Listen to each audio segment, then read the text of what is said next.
अगर आपको लगता है कि दुनिया में सबसे ज्यादा नुकसान किसे होता है तो सुन लो, वो ताकतवर नहीं बल्कि बेवकूफ इंसान होता है। बेवकूफ बनने के 5 बड़े कारण होते हैं। पहला कारण, ऐसे लोग हर किसी पर बहुत जल्दी भरोसा कर लेते हैं, और याद रखो अंधा भरोसा अक्सर सबसे बड़ा धोखा देता है।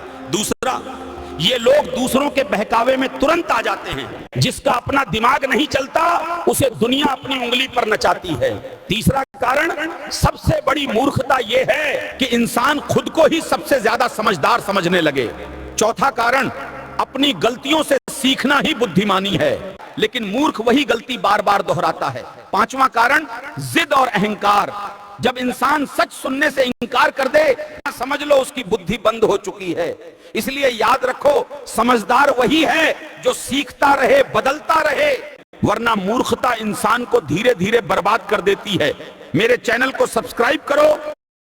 बुद्ध कहते हैं कि जीवन में सफल होना है तो इन 5 बातों को दिमाग से निकाल दे। नंबर 1, मुझसे नहीं होगा। नंबर 2, लोग क्या कहेंगे। नंबर 3, मेरा मूड नहीं है। नंबर 4, मेरी किस्मत खराब है। नंबर 5, मेरे पास समय नहीं है। सही समय पर बुद्धि काम नहीं करती तो क्या करे? इसी सवाल को लेकर एक व्यक्ति गौतम बुद्धा के पास आया और बोला, हे महात्मा, मेरी बुद्धि वैसे तो बहुत अच्छे से काम करती है और मुझे सारी बातें भी याद रहती है, परंतु जब भी मुझसे कोई प्रश्न पूछता है तो उस समय में मेरी बुद्धि काम नहीं करती, चाहे मैं कितना भी प्रयास क्यों न कर लूं। हे महात्मा, कृपया इसके कोई उपाय बताइए जिससे मेरी बुद्धि पूछे हुए प्रश्न का सही समय पर उत्तर दे पाए। इस पर बुद्धा बोले, ठीक है, तो ध्यान से सुनो। अगर तुम्हें अपनी बुद्धि को पहले से ज्यादा तेज करना है तो इसका ये एक उपाय है कि तुम जब भी रात को सोने के लिए जाओ तब तुम सोने से पहले अपने दिन भर कौन से कार्य किए, कितने लोगों से मिले, उनसे क्या बातें की, इन सभी चीजों को तुम्हें अगले 30 दिनों के लिए रोज रात को याद करके सोना होगा। और जब तुम्हारी बुद्धि रोज किए हुए कार्यों को याद करने का अभ्यास करेगी तभी बुद्धि का विकास होना शुरू हो जाएगा। नमो बुद्धाय। नमस्कार मित्रों, जब जीवन में कठिनाइयां आती हैं, जब कोई हमारे खिलाफ बोलता है, जब हालात हमारे नियंत्रण से बाहर हो जाते हैं, तब हमारा मन बेचैन हो जाता है। लेकिन भगवान बुद्ध ने हमें सिखाया कि बाहरी हालात हमारे भीतर की शांति को नहीं छू सकते यदि हम सच में जागरूक हो जाएं। एक प्रतिक्रिया ही असली शक्ति है। बुद्ध कहते हैं, दुनिया क्या कहती है यह मायने नहीं रखता, हम क्या प्रतिक्रिया देते हैं वही हमें परिभाषित करता है। हर परिस्थिति में शांत रहने का पहला उपाय है रुकना और सोचकर जवाब देना। तो श्वास को संभालो, मन अपने आप शांत होगा। हर बार जब गुस्सा आए, डर लगे या दुख महसूस हो तो बस अपनी सांसों पर ध्यान केंद्रित करो। श्वास की गति को महसूस करो और देखो कि मन कैसे धीरे धीरे शांत हो जाता है। 3, क्रोध नहीं, करुणा रखो। बुद्ध कहते हैं, क्रोध एक ऐसा अंगारा है जिसे हम पहले खुद पकड़ते हैं और फिर दूसरे पर फेंकते हैं। याद रखो, जो तुम्हें दुख देता है वो भी खुद पीड़ित है। उसे दया से देखो, द्वेष से नहीं। यह समय भी बदल जाएगा। बुद्ध का सबसे बड़ा सत्य, सब कुछ बदलता है, ना सुख स्थायी है ना दुख। इस सच्चाई को समझने वाला व्यक्ति किसी भी परिस्थिति में परेशान नहीं होता। 5, मन का दीपक जलाओ। जब चारों ओर अंधेरा हो तब भीतर प्रकाश जलाओ। बुद्ध कहते हैं, अपना दीपक स्वयं बनो। हर तूफान के बीच एक शांत कोना तुम्हारे भीतर ही है, उसे खोजो। दोस्तों, हर परिस्थिति में शांत रहने के लिए जरूरी है प्रतिक्रिया को नियंत्रित करना, श्वास का ध्यान रखना, क्रोध को त्याग कर करुणा अपनाना। यदि कोई व्यक्ति इस नदी के दूसरे किनारे पर जाना चाहे तो वो क्या करे? यदि जल गहरा नहीं है तो वो चलकर जा सकता है, और यदि जल गहरा है तो वो नाव की सहायता से जा सकता है या स्वयं तैरकर जा सकता है। यदि वो चलना ना चाहे और ना ही तैरने को तैयार हो और ना ही नाव ले जाने को तैयार हो और वो कहे कि मैं प्रार्थना करता हूं इस नदी का दूसरा किनारा स्वयं चलकर मेरे पास आ जाए, तब तो ऐसे व्यक्ति को मूर्ख कहेंगे, महामूर्ख। इसी प्रकार यदि व्यक्ति अज्ञान और भ्रांति को अपने विवेक से मिटाएगा नहीं, तो परम आनंद और मुक्ति के दूसरे छोर पे कैसे पहुंच पाएगा, चाहे वो पूजा करे। एक दिन गौतम बुद्ध और उनके शिष्य एक नदी के किनारे बैठे थे। शिष्य ने पूछा, गुरु, इस नदी की तरह जीवन कैसे बहता है? बुद्ध ने मुस्कुराते हुए कहा, इस नदी को ध्यान से देखो। शिष्य ने देखा कि नदी शांत थी, लेकिन अचानक उसमें एक बड़ा भंवर आने लगा। शिष्य घबरा गया और सोचने लगा कि क्या वह भंवर नदी को खत्म कर देगा। तभी बुद्ध बोले, क्या तुमने देखा? भंवर आया और चला गया, लेकिन नदी फिर से शांत हो गई। जीवन भी ऐसा ही है, तूफान आते हैं, लेकिन हमें शांत रहना है। गौतम बुद्ध का एक शिष्य बार बार शिकायत करता, मेरी कोई मदद नहीं करता, कोई मेरे डाउट्स क्लियर नहीं करता। गौतम बुद्ध मुस्कुराए और बोले, अप्रदीपो भव, स्वयं अपना दीपक बनो। उन्होंने समझाया, जिस तरह कीचड़ में कमल खिलता है, वैसे ही इंसान को अपनी ताकत भीतर खोजनी पड़ती है। यही आत्मनिर्भरता है। मन की क्लैरिटी तुम्हें कोई और नहीं दे सकता। अगर तुम हमेशा दूसरों पर निर्भर रहोगे तो बस एवरेज रह जाओगे, लेकिन अगर तुम खुद पर भरोसा रखोगे, गिरते उगते आगे बढ़ते रहोगे, तो एक दिन जरूर सफल बनोगे। याद रखो, भीड़ आपको डायरेक्शन नहीं देती, बल्कि आपको कंफ्यूज करती है और फॉलो करना सिखाती है। इसलिए भीड़ की नकल मत करो, अपनी यूनिक स्किल्स बनाओ। लोग आज हंसेंगे, लेकिन कल वही तुम्हारी बातें करेंगे। इसलिए अपना उद्देश्य खुद चुनो और पूरी ऊर्जा इसमें लगा दो। याद रखो, कोई प्रयास खाली नहीं जाता। एक बार भगवान बुद्ध कहीं प्रवचन देने जा रहे थे। रास्ते में एक आदमी उन्हें देखकर चिल्लाया, अरे तू साधु नहीं, पाखंडी है। बुद्ध ने उसकी तरफ देखा, मुस्कुराए और चुपचाप आगे बढ़ गए। शिष्य ने पूछा, भगवान, आपने जवाब क्यों नहीं दिया? बुद्ध बोले, अगर कोई तुम्हें गिफ्ट दे और तुम उसे न लो तो वह किसका रहेगा?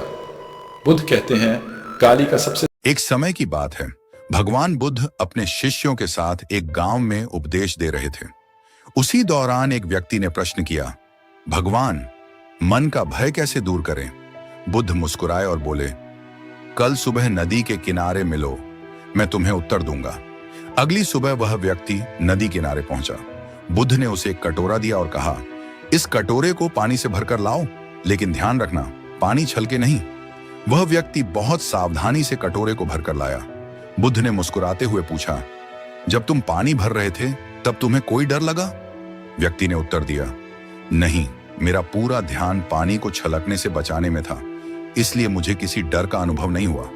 बुद्ध ने समझाया, जिस प्रकार तुम्हारा ध्यान कटोरे में था और तुम्हें डर नहीं लगा, उसी प्रकार यदि तुम अपने मन को सकारात्मक विचारों, अच्छे कार्यों और ध्यान में लगाओगे तो भय स्वतः ही दूर हो जाएगा। स्वयं पर विजय प्राप्त करना असंख्य युद्धों पर विजय प्राप्त करने से कहीं अधिक है, और वो विजय सिर्फ तुम्हारी है, उसे तुमसे कोई नहीं।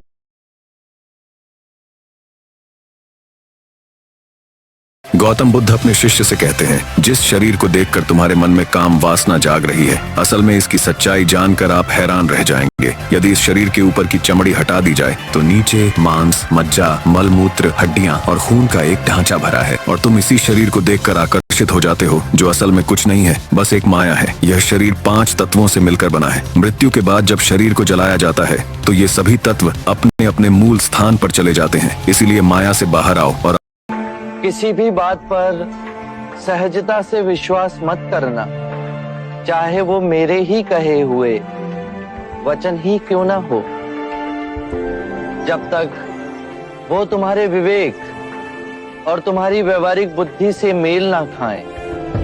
एक बार की बात है, एक व्यक्ति भगवान बुद्ध के पास आया। वह बहुत क्रोधित था और उसने बुद्ध को देखते ही बुरा भला कहना शुरू कर दिया। बुद्ध शांत बने रहे और कुछ नहीं बोले। उस व्यक्ति ने सोचा कि शायद बुद्ध मुझसे डरते हैं, इसलिए कुछ नहीं कह रहे। लेकिन जब वह थक कर शांत हो गया तो उसने बुद्ध से पूछा, आपने कुछ नहीं कहा, क्या आप मुझसे डरते हैं? बुद्ध ने मुस्कुराते हुए कहा, जब कोई तुम्हें कुछ देता है और तुम उसे स्वीकार नहीं करते तो वह किसका रहता है? व्यक्ति ने कहा, देने वाले का। बुद्ध ने उत्तर दिया, वैसे ही मैंने तुम्हारा क्रोध स्वीकार नहीं किया, इसलिए वह तुम्हारा ही रह गया। कहने का तात्पर्य, क्रोध का उत्तर क्रोध से नहीं दिया जाना चाहिए। शांत रहकर ही हम सही मार्ग पर चल सकते हैं। नमो बुद्धाय। बोलना क्यों जरूरी होता है? चुप रहने के फायदे क्या होते हैं? इसी सवाल को एक दिन गौतम बुद्ध से मिलने आए एक व्यक्ति ने बुद्ध से पूछा। व्यक्ति बोला, बुद्ध, आप इतने मौन क्यों रहते हो और इसके फायदे क्या होते हैं? बुद्ध बोले, तुम्हें चुप रहने के फायदे जानने हैं ना?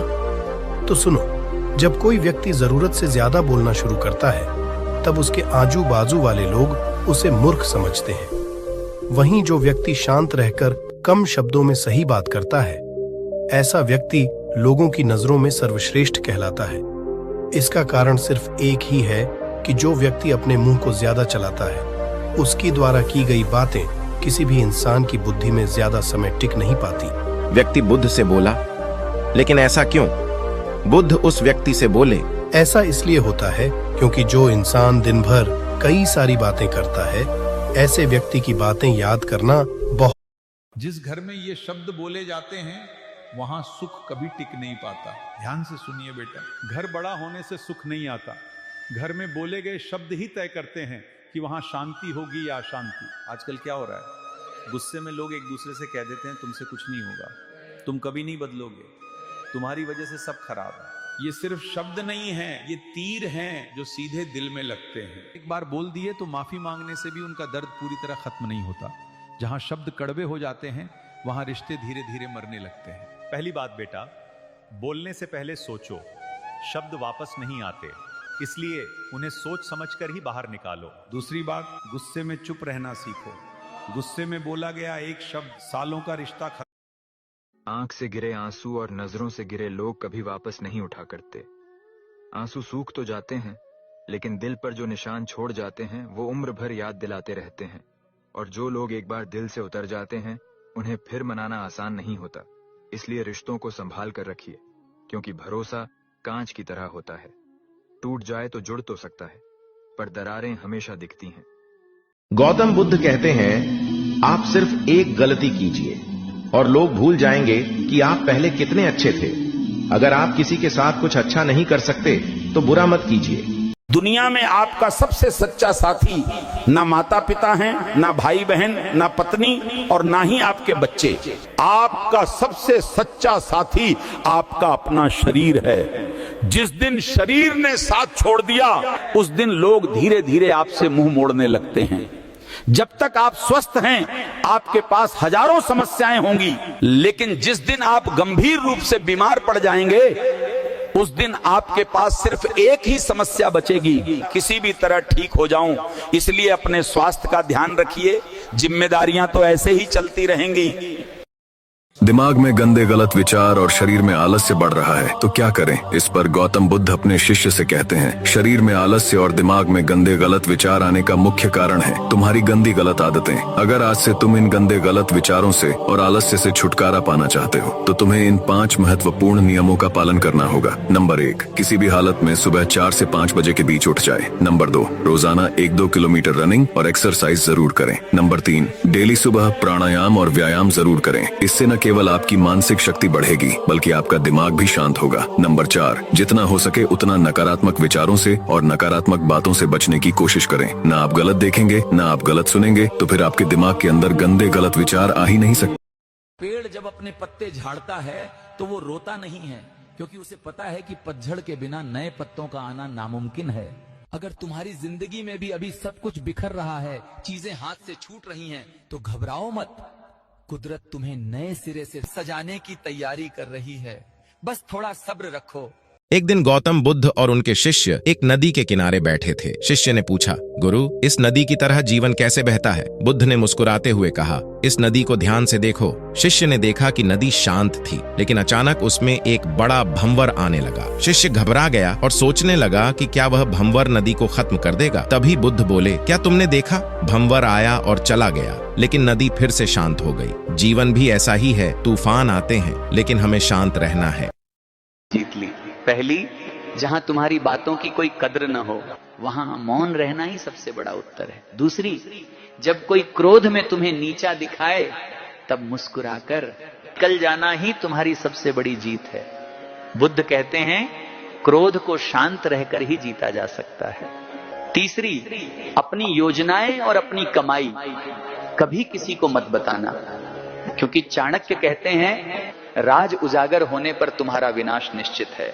अंत में एक बात गांठ बांध लो, शेर की खामोशी उसकी कमजोरी नहीं, उसके हमले की तैयारी होती है। इसलिए चुप रहो, मेहनत करो और उसको अपनी सफलता से जवाब दो। चुप रहने की ताकत। एक बार गौतम बुद्ध अपनी भिक्षु के साथ रास्ते पर जा रहे थे। तभी अचानक सड़क के किनारे एक व्यक्ति आया। उसने गौतम बुद्ध और उनके भिक्षुओं को आगे की ओर जाते देखा। तभी वह जोर जोर से हंसने लगा। यह देखकर महात्मा बुद्ध और उनके भिक्षु वहीं ठहर गए। फिर व्यक्ति उनके पास गया और वह गौतम बुद्ध और भिक्षुओं को बुरा भला बोलने लगा। उनके वस्त्रों और उनके ज्ञानों का मजाक उड़ाने लगा। यह देखकर महात्मा बुद्ध के भिक्षु बहुत नाराज हुए, मगर बुद्ध काफी मौन और खुश थे। ये देखकर उनके भिक्षुओं को और क्रोध आ गया। उन्होंने पूछा कि आप उसे जवाब क्यों नहीं दे रहे हो, लेकिन इसके बाद भी बुद्ध ने कुछ नहीं कहा। उनके चेहरे पर मुस्कान थी। तभी एक भिक्षु बुद्ध को छोड़कर जाने लगा। उसने कहा कि राह चलते कोई भी हमारी मजाक उड़ाता है और आप उसे कुछ भी नहीं कहते। ये सुनने के बाद बुद्ध हंसकर बोले, अगर आपको कोई तोहफा दे और तुम उसे ना लो तो वह तोहफा किसका हुआ? तो भिक्षु बोला, जो व्यक्ति वो तोहफा लाया उसी का। बुद्ध बोले, ठीक उसी प्रकार वो मनुष्य हमें बुरा बोल रहा था, मैंने उसे स्वीकार नहीं किया, तो बताओ वह बुरी बातें किसके लिए हुई? भिक्षु बोला, उसी व्यक्ति के लिए। गौतम बुद्ध का एक शिष्य बार बार शिकायत करता, मेरी कोई मदद नहीं करता, कोई मेरे डाउट्स क्लियर नहीं करता। गौतम बुद्ध मुस्कुराए और बोले, अप्रदीपो भव, स्वयं अपना दीपक बनो। उन्होंने समझाया, जिस तरह कीचड़ में कमल खिलता है, वैसे ही इंसान को अपनी ताकत भीतर खोजनी पड़ती है। यही आत्मनिर्भरता है। मन की क्लैरिटी तुम्हें कोई और नहीं दे सकता। अगर तुम हमेशा दूसरों पर निर्भर रहोगे तो बस एवरेज रह जाओगे, लेकिन अगर तुम खुद पर भरोसा रखोगे, गिरते उठते आगे बढ़ते रहोगे, तो एक दिन जरूर सफल बनोगे। याद रखो, भीड़ आपको डायरेक्शन नहीं देती, बल्कि आपको कंफ्यूज करती है और फॉलो करना सिखाती है। इसलिए भीड़ की नकल मत करो, अपनी यूनिक स्किल्स बनाओ। लोग आज हंसेंगे, लेकिन कल वही तुम्हारी बातें करेंगे। इसलिए अपना उद्देश्य खुद चुनो और पूरी ऊर्जा इसमें लगा दो। याद रखो, कोई प्रयास खाली नहीं जाता। जितना अधिक झुकोगे उतना ही धोखा खाओगे। मेरी ये 4 बातें ध्यान से सुनो। नंबर 1, दुनिया में जितना अच्छा करोगे उतना ही लोग तुम्हारा फायदा उठाएंगे, इसलिए हर किसी पे भरोसा मत करो। नंबर 2, नेक दिल बनो लेकिन बेवकूफ नहीं। अच्छाई वहीं दिखाओ जहां उसकी कदर हो। नंबर 3, जो तुम्हें बार बार तोड़ता है उसे सुधारने की कोशिश मत करो, बस उससे दूर रहो। नंबर 4, चाणक्य कहते हैं, जो जरूरत से ज्यादा झुकता है वो टूट जाता है। एक दिन भगवान बुद्ध अपने शिष्यों के साथ बैठे थे। तभी एक शिष्य ने हाथ जोड़कर पूछा, भगवान, जीवन में कब और कहां हमें चुप रहना चाहिए? भगवान बुद्ध मुस्कुराए और बोले, हे भिक्षु, चुप रहना भी एक कला है। हर जगह बोलना बुद्धिमानी नहीं होती। जहां शब्द अनर्थ कर सकते हैं, वहां मौन ही सबसे बड़ा रक्षक है। मैं तुम्हें बताता हूं किन अवसरों पर मौन रहना चाहिए। पहला, जब क्रोध आए, जब मन क्रोध से भर जाए, वाणी कड़वी होने लगे, उस समय कुछ न बोलो, क्योंकि गुस्से में निकला हर शब्द तीर बनकर दिल को घायल कर देता है। बुद्ध कहते हैं, क्रोध के समय मौन रहो, वही सबसे बड़ी जीत है। दूसरा, अज्ञानी के सामने, जहां सामने वाला तर्क सुनने को तैयार न हो, जहां बुद्धि के बदले अहंकार बोलता हो, वहां चुप रहना ही अच्छा है। बुद्ध बोले, मूर्ख से वाद विवाद करना अंधे को रंग समझाने जैसा है।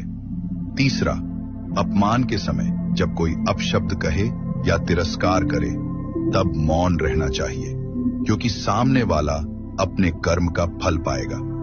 बुद्ध ने कहा, जो अपमान सहकर भी शांत रहे वो सच्चा वीर है। चौथा, किसी का भेद न खोलने के लिए जहां कोई गुप्त बात बताई जाए या किसी की निजता हो, वहां वाणी को रोकना ही सच्ची मित्रता है। बुद्ध कहते हैं, जिसे मौन रखना आता है वही विश्वास का पात्र है। पांचवा, अनजाने विषय पर जिस बात का ज्ञान न हो उस पर बोलना मूर्खता है। बुद्ध बोले, जहां ज्ञान न हो वहां मौन रहो, वही सच्चा ज्ञान है। छठा, विवाद की स्थिति में जहां बात बात पर झगड़ा बढ़ने लगे, जहां वाद विवाद का कोई अंत न हो, वहां चुप रहना ही सबसे समझदारी है। बुद्ध कहते हैं, जहां शब्द शांति छीन ले वहां मौन सुख देता है। अंत में भगवान बुद्ध बोले, हे भिक्षुओं, वाणी बड़ी ताकत है, इसका उपयोग सोच समझकर करना चाहिए। मौन वह ढाल है जो जीवन को अनर्थ से बचाता है। जहां जहां वाणी दुख दे सकती है, वहां वहां मौन ही सबसे बड़ा धर्म है। सभी शिष्य इस उपदेश को सुनकर गदगद हो उठे और प्रण किया कि जीवन में उचित स्थान पर मौन धारण करेंगे। बुद्धम शरणम गच्छ। सारी दुनिया, जो आदमी लोगों की बसी बसाई गृहस्थियों को उजाड़ रहा है, लोग उसी की जय जयकार कर रहे हैं। मेरे पति को भिक्षु बना दिया। तुम पाखंडी हो। तुम्हारे भिक्षु चमत्कार दिखा के युवाओं को फंसाते हैं और उन्हें भिक्षु बनाते हैं। अरे तुम्हारे जैसे ढोंगी को तो ऐसा दंड मिलना चाहिए। तुम करुणा का पाठ सिखाते हो ना सबको, लेकिन तुमने